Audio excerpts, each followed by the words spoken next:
Кайгылы хәбәр. Татарстанның халык артисты, халкыбызның яраткан җырчысы Хәмдүнә Тимергалиева вафат булды. Президент Рөстәм Миңнеханов, дәүләт киңәшчесе Минтимер Шәймиев, дәүләт советы рәисе Фәрит Мөхәммәтшин, премьер-министр Алексей Песошин һәм башка рәсми затлар кайгы уртаклаштылар. Мәрхүмә белән хушлашу Габдулла Тукай исемендәге Татар дәүләт филармониясендә тиздән сәгать 10-да башлана.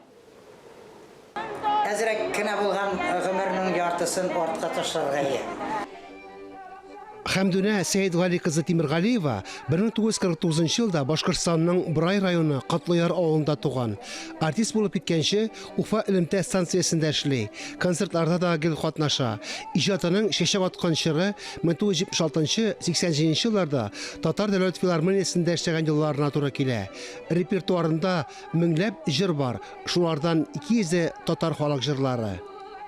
Хәмдүнә шаулап гөрләп безнең филармониягә килеп керәдер, шаулап гөрләп ул бөтен сәнгать дөньясында иҗат итте. Ана һәрбер җыры үзенә күрә, ул бары тик Хәмдүнә тудырган гына җырлар иде. Ул халык җырларымы, ул композиторлар әсәрләре, ул үзенең хезмәтенә һич китмәле, менә шунда югары дәрәҗәдә таләпчән иде. Сәхнәгә чыгам, ул халык белән аралашам, ул үзенең язмаларын эшлим ул.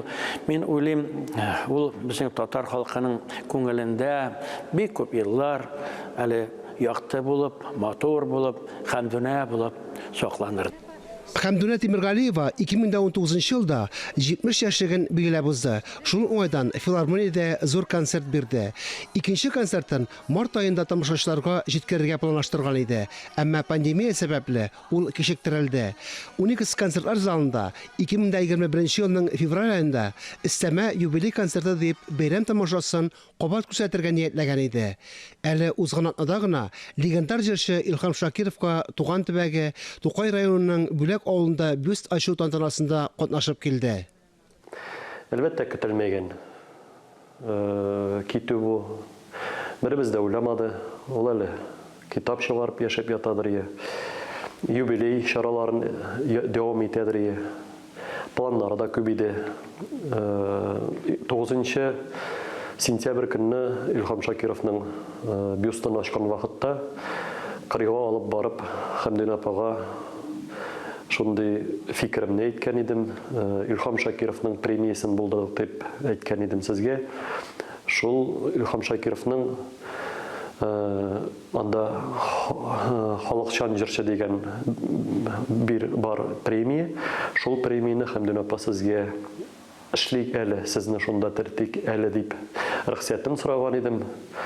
Шул хәтле шатланып риза булган иде. Апаем, рәхмәт сиңа.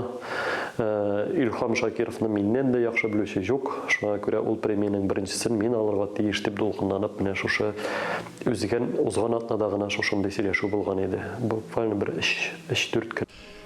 Хәмдүнә оста җырчы булу өстенә киң күңелле, гадел, туры сүзле, ярдәмчел кеше булу белән дә безнең күңелләрдә калыр. Ел башында җырчының инсульт кичерүе мәгълүм. Рәхимсез үлем аны арабыздан мәңгелек калып китте. Якты елга, Шияле тау, Җомга, Бәхет юллары, Борай, бер кайтасы иде туган якка. Хәмдүнә Тимергалиеваның үлемсез җырлары, ымыңы халык йөрәгендә озак сакланыр. Җырчы үзенә Башкортстанның халык артисты дигән исемне бирелүен дә белми калды. Бу турыдагы указны Башкортстан җитәкчесе февральдә үк имзалаган, әмма аны тапшыру тантанасы кичектерелгән булган.